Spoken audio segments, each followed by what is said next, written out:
มืดกะคงบ่โดนเห็นสนตาเว้นยามเศร้าน้องเอ๋ยเศร้าสาอย่างเอาถ้าเขาบ่ฮักอย่าฝื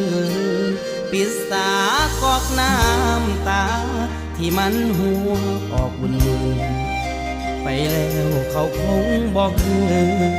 อย่าฝืนให้เสียเวลาอย่าห้ามน้อง